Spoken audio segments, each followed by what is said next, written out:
Vocabulary is something everybody says is very important. I'm sure you've heard this before. Good vocabulary is very important. You need to learn new vocabulary. But if people understand what you say using the words you already know, why should you learn new words?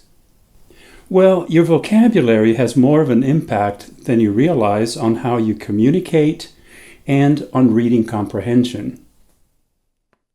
So, how does your vocabulary help or get in the way of communication and reading? How many words do most people know anyhow? 5,000? 50,000? No, that sounds like a lot. Well, stick around and you'll find out the answers. Hi, I'm Mark Franco. Welcome to Snap Language.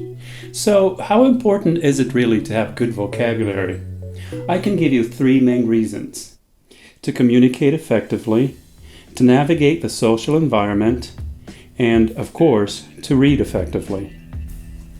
Of course, you need words to communicate.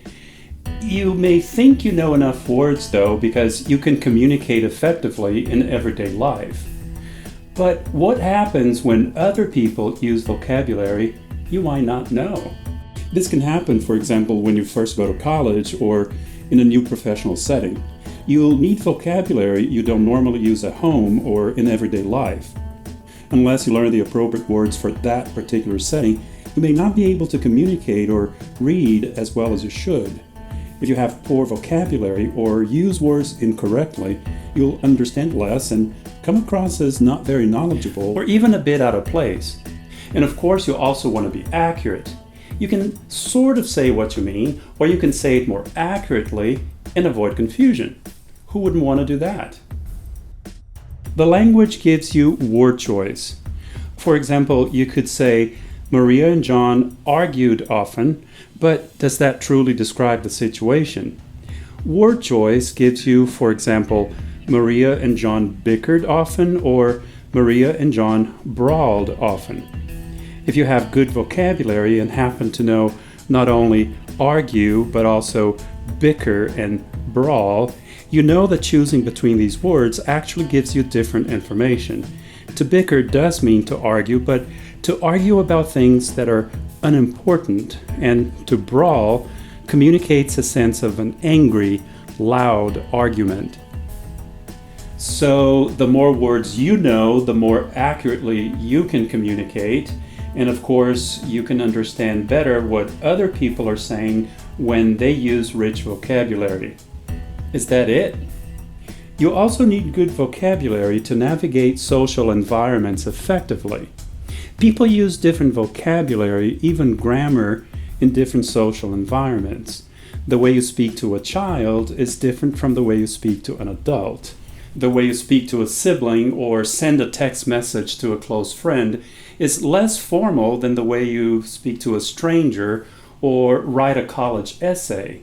In linguistics, the study of how language works, we call this register. A register is a variety of the same language that we use for a specific purpose or in a specific social setting.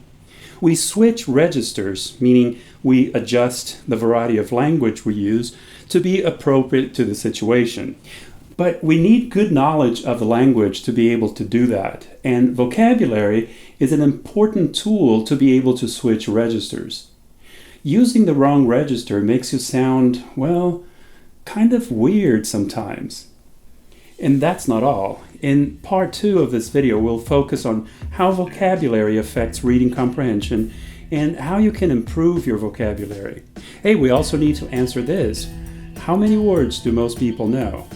So far in this video, we saw a few things you may not have thought about when it comes to vocabulary. A rich vocabulary helps you communicate effectively, understand others better, and express yourself accurately through word choice. You can also navigate different social environments and switch registers to be appropriate to the situation, time, and place. Before you go to part 2 of this video, don't forget to like this video and subscribe to the Snap Language YouTube channel. And in the comments, let us know this. What do you do when you find a new word that you don't understand right in the middle of reading? And until the next video, thanks for stopping by and watching this video.